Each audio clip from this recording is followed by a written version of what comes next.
अस्सलामु अलैकुम रहमतुल्लाहि व बरकातुहू। औज़ु बिल्लाहि मिनश शैतानिर रजीम। बिस्मिल्लाहिर रहमानिर रहीम। आज विधानसभा केसरी पचपेड़वा की ऐतिहासिक सरजमीन पर मजलिस इत्तेहादुल मुस्लिमीन के इस इंतखाबी जलसे में तशरीफ फरमा ऑल इंडिया मजलिस इत्तेहादुल मुस्लिमीन के कौमी सदर काबिल एहतराम इज्जतमाब आली जनाब बैरिस्टर असदुद्दीन ओवैसी साहब, आपके हर अजीज उम्मीदवार जनाब शहाबुद्दीन खान साहब, डाइस में तशरीफ फरमा हैदराबाद एक्स मेयर जनाब माजिद हुसैन साहब, MIM पार्टी के तमाम मेरे पार्टी जिम्मेदार साथियों, मेरे सामने बैठे पचपेड़वा के रजोर नौजवानों, मेरे बुजुर्गों, मेरी इज्जतदार माँ और बहनों, आप जानते हैं कि इलेक्शन का दौर चल रहा है और हर 5 साल में एक मर्तबा हमको ये मौका मिलता है कि हम अपने दरमियान से अपना विधायक यानी अपना नुमाइंदा चुने और उत्तर प्रदेश की विधानसभा में जाकर के वो हमारे लिए विकास की बात करें, हमारे क्षेत्र के विकास की बात, हमारे इलाकों में अच्छे स्कूल की बात।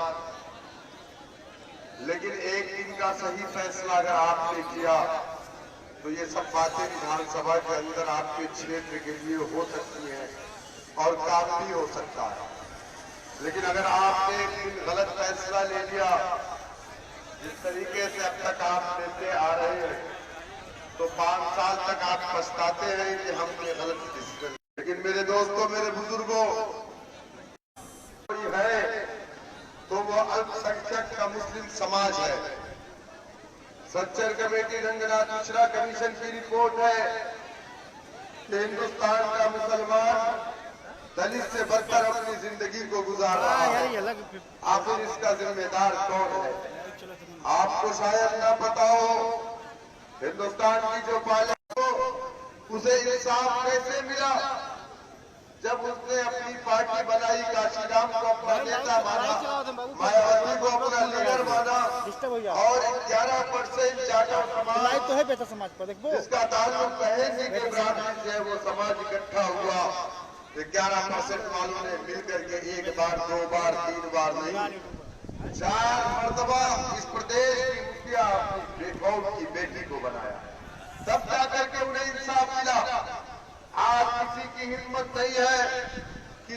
समाज के साथ अन्याय तो करने की बात छोड़ दीजिए, न्याय न करने की बात भी नहीं कर सकता।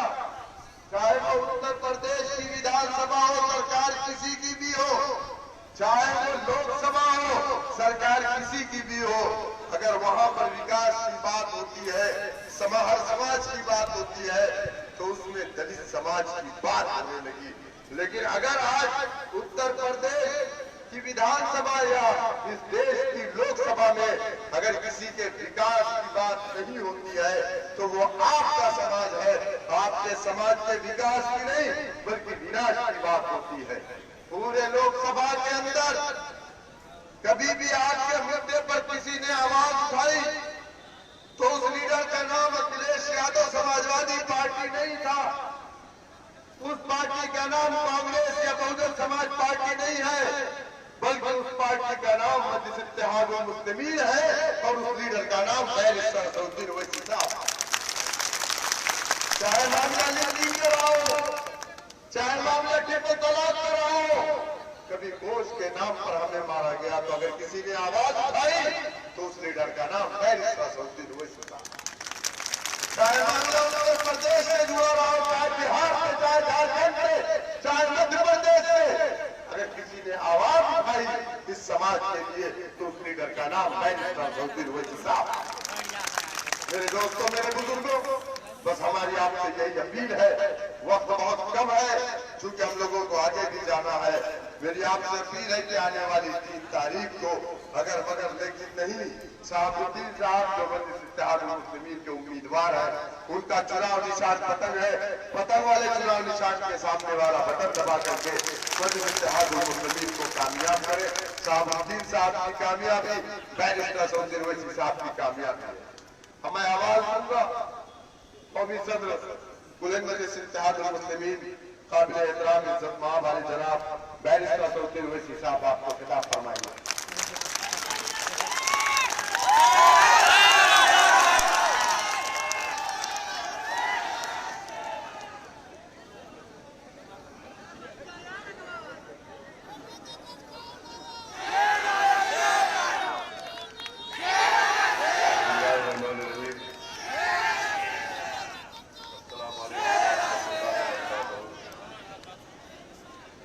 शौकत अली साहब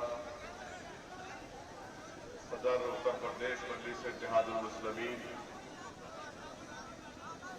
जनाब शहाबुद्दीन साहब प्रत्याशी विधानसभा के मजलिस इत्तेहादुल मुस्लिमीन के, जनाब नूरुद्दीन नूरू साहब, जनाब जमाल अहमद साहब, जनाब जान मोहम्मद साहब, जनाब फतेह बहादुर साहब, मोअज़्ज़िज़ हाज़रीन इकराम, बुजुर्गान मिल्लत, मेरे भाइयों नौजवान साथियों, आप तमाम का बेहद शुक्रिया कि आपने अपना कीमती वक्त निकालकर आज की इस मीटिंग में शिरकत की। मैं आपका शुक्रिया अदा करता हूँ। मैं आपको ये बताने आया हूँ कि मजलिस इत्तेहादुल मुस्लिमीन भागीदारी परिवर्तन मोर्चा का हिस्सा है, जिसके कन्वीनर जनाब बाबू सिंह कुशवाहा साहब हैं। इसमें और भी 4 अति पिछड़ा समाज के सियासी पार्टियां हैं।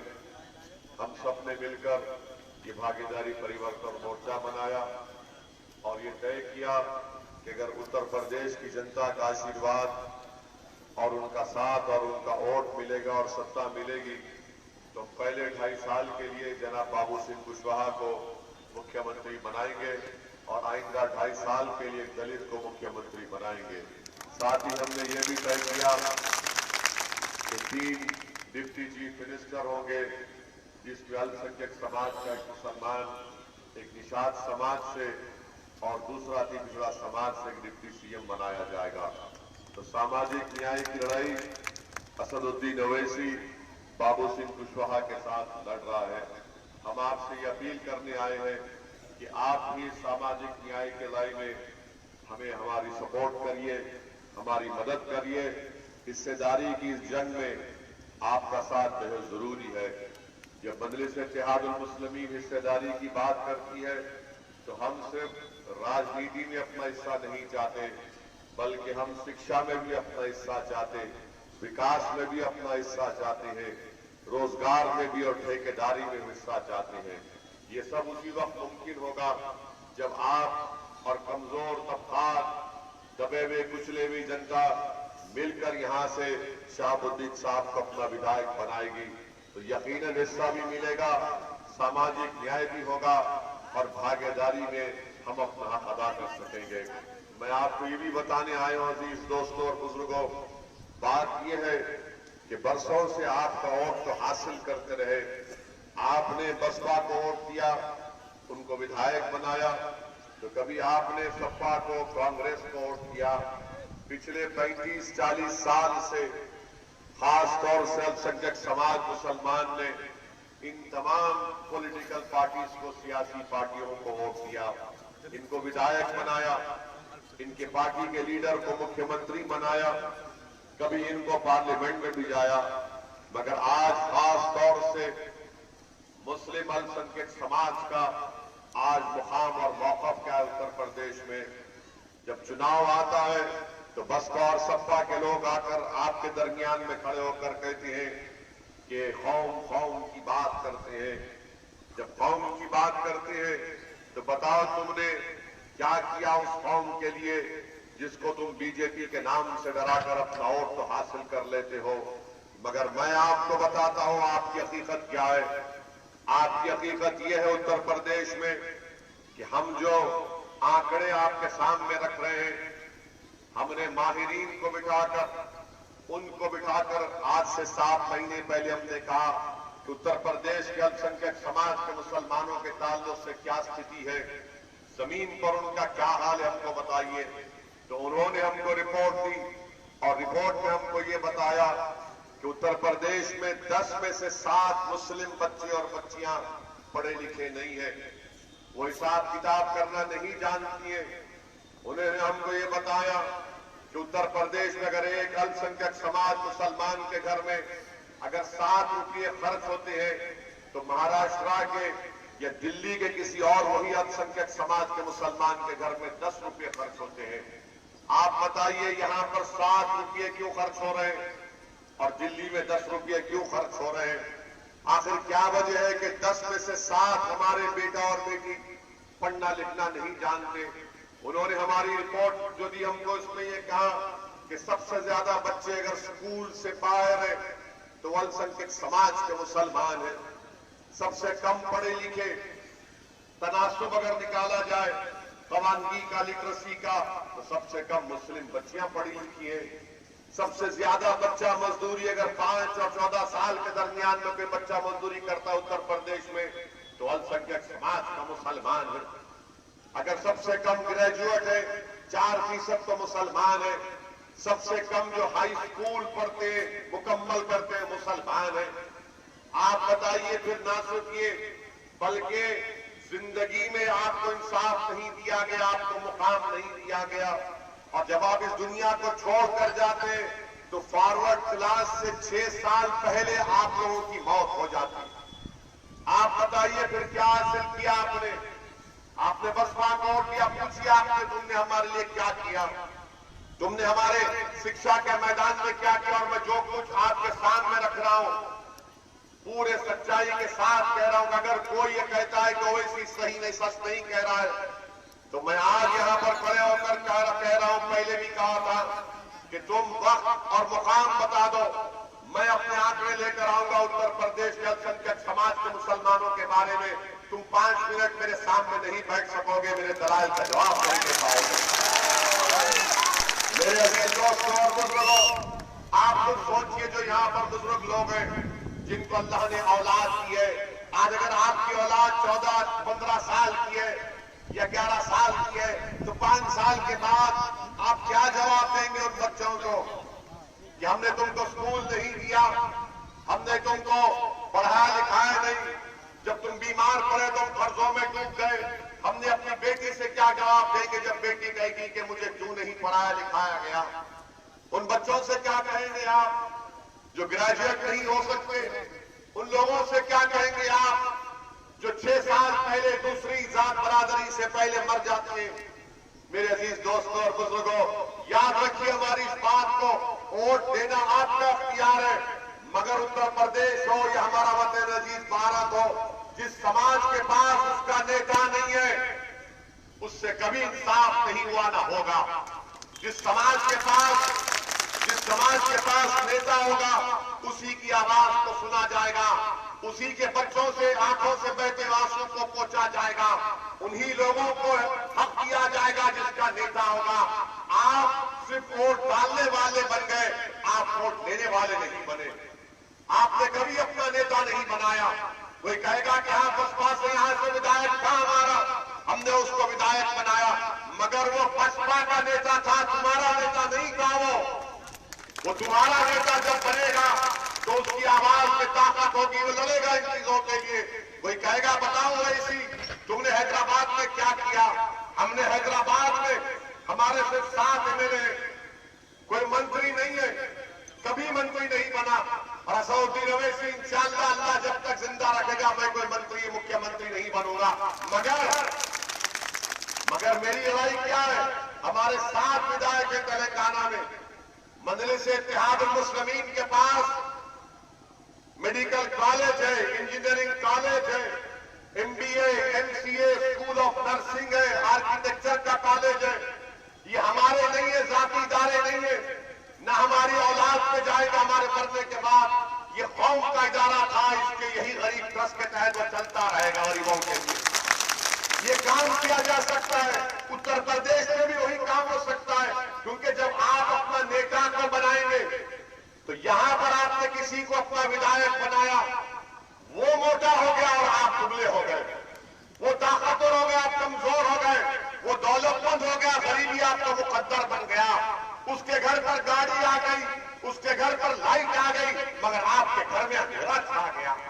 ये लड़ाई मजलिस इत्तेहाद मुस्लिमीन की है कि आप जमीन से अपने नेता को बनाइए। जब नेता आपका बनेगा तो लड़ाई और आपका हक दिया जाएगा। और आपको बता रहे कि लखीमपुर खीरी में टेनी के बेटे ने, मंत्री के बेटे ने अपनी गाड़ी से 4 किसानों को नहीं मार दिया, मगर क्यों मंत्रिमंडल से नहीं हटाया गया? क्योंकि योगी और मोदी जानते हैं अगर टेनी को हटाएंगे तो उसके समाज का वोट हमको नहीं मिलेगा। मगर आपकी अहमियत क्या है? आपके वोट की अहमियत क्या है? कुछ नहीं है, क्योंकि आपको डराया जाता है बीजेपी का नाम लो, इनका नाम लो, एक डर का वोट दे देंगे। मैं आपसे कह रहा हूं कि डर की बुनियाद पर नहीं, यहां से शहाबुद्दीन साहब को उम्मीद की बुनियाद पर वोट दीजिए। आप इस चुनाव में आप मजबूरी में वोट देंगे या मजबूती में वोट देंगे, आपको फैसला करना है। अगर आप मजबूरी में वोट देंगे तो यही नाइंसाफी का सिलसिला चलता रहेगा। अगर आप मजबूती के लिए वोट देंगे तो नाइंसाफी का खात्मा होगा, एक नया सूरज शुरू होगा इस विधानसभा में इंशाअल्लाह ताला। आप जानते मेरे अजीज दोस्तों, जिस मुकाम पर ये हमारा मीटिंग हो रही है, ये फजल रहमानिया इंटर कॉलेज। योगी और मोदी कहते हैं कि उत्तर प्रदेश में डबल इंजन की सरकार है। फजल रहमानिया की जमीन 40 साल से यहां पर प्ले ग्राउंड है, तो बीजेपी की सरकार को यही जमीन मिली गौशाला बनाने के लिए, और कोई जमीन नहीं मिली क्या इनको? और कोई जमीन नहीं है विधानसभा में, बनाइए गौशाला, कौन रोक रहा है? मगर जिस जमीन पर एमडी तिवारी के जमाने से बच्चे खेलते हैं यहां पर, क्या फजल रहमानिया के स्कूल के बच्चे वॉलीबॉल में उत्तर प्रदेश की नुमाइंदगी नहीं किए ना? मगर इतनी नफरत क्यों है बाबा को? बाबा बोलते हैं कि बिजली सिर्फ मुहर्रम में आती थी, बिजली फुला दिन नहीं आती थी, खाली कब्रस्तान बना। अरे योगी आदित्यनाथ, क्या तुम 24 घंटे से मुसलमान का वजीफा करते हो? दूसरा तुम्हारी जबान पर क्यों नहीं आता? अगर उत्तर प्रदेश के मुसलमानों का तुष्टीकरण हुआ है तो बताओ मैंने जो कुछ कहा वो सच है या झूठ है? अगर बीजेपी के लोग भी मेरे आंकड़ों का इनकार करते तो मैं योगी के सामने बैठकर बहस करने तैयार हूं।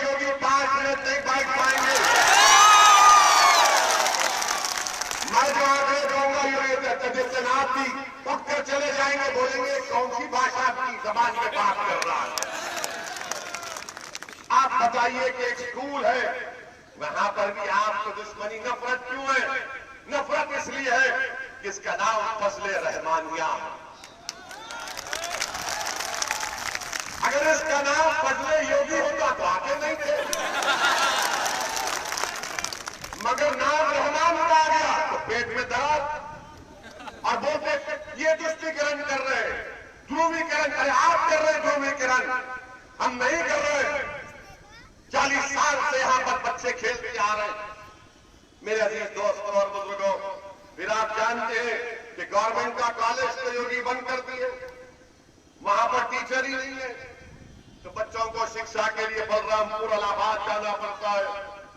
और फिर डबल इंजन की सरकार, क्या विकास किया तुमने? चंद्रपुर पेचपोरा की रोड, पचपेरा उतरौला रोड जो नेपाल की बॉर्डर को जाती है, पूरे खड्डे, उसमें रोड ही नहीं है। और फिर यहां पर 2 कम्युनिटी हेल्थ सेंटर, वो कम्युनिटी हेल्थ सेंटर 6.5 लाख की आबादी विधानसभा में, और सिर्फ 2 कम्युनिटी हेल्थ सेंटर, और वो भी नाम के हैं। उसके बावजूद भी बीजेपी कहती विकास हुआ, उसके बावजूद भी बसपा कहती हमको वोट दो, सपा कहती कि अपने आप की जवानी हमारे नेता पे कुर्बान करो। ओवैसी आपसे कह रहा है कि कोई जवानी कुर्बान मत करो, किसी को वोट मत दो, शहाबुद्दीन को वोट दो, उसको कामयाब करो। ये तमाम काम हो गया।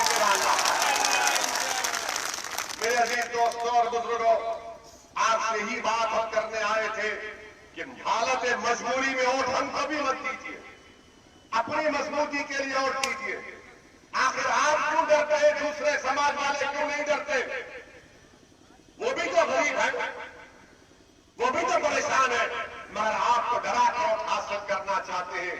तो आप सदबन गुजारिश कर रहे कि आप मजबूती के लिए मतदान करिए, अपने बच्चों के मुस्तकबिल को अच्छा रखने के लिए मतदान करिए, उत्तर प्रदेश में नाइंसाफी के दौर का खात्मा करने के लिए मतदान करिए।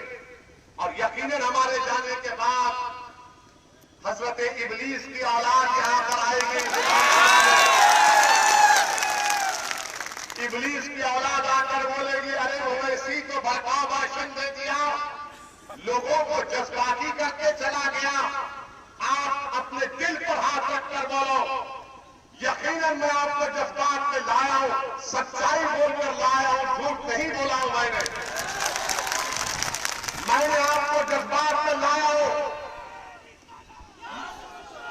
मैं आपको जज्बात में लाया हूं ताकि जिंदगी का सबूत तो दे सको। आप जिंदा वही है जो जज्बाती होता है, जो मर चुका जमीर के तौर पर, इसका जमीर मर गया, जिसमें सोचने समझने का सलीका खत्म हो गया, वो नाम का जिंदा है।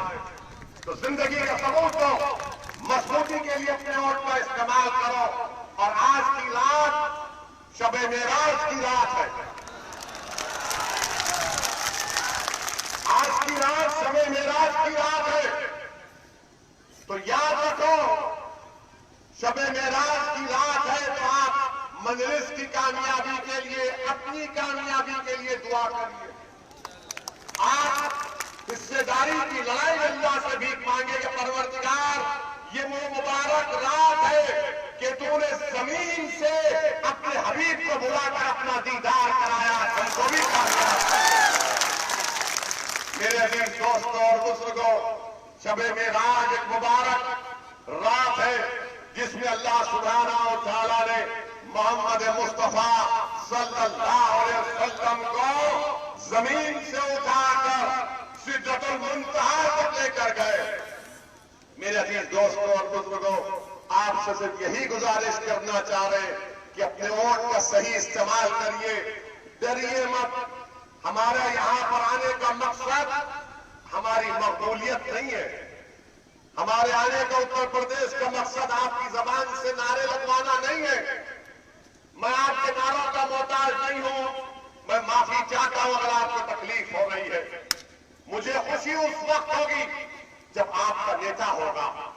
मैं जो दुनिया से चला जाऊंगा, आज नहीं तो कल चला जाऊंगा, मगर मेरी जिंदगी का मकसद एक ही है कि अल्लाह सुब्हानहू व तआला ने रसूल करीम सल्लल्लाहु अलैहि वसल्लम के सत्ते तो फैल में इस गुनाहगार को जो मुकाम दिया, जो इनामात से नेमतों से नवाजा, मेरी ख्वाहिश एक है कि भारत में, हमारे वतन अजीज में, उत्तर प्रदेश में आपकी आवाज हो, आपके ओर की अहमियत हो, हमारे गरीब बच्चे और बच्चों को शिक्षा मिले, इज्जत मिले, मान सम्मान मिले, आप कमजोर से ताकतवर हो जाओ ताकि आपकी आवाज पूरे उत्तर प्रदेश में सुनाई दे सके।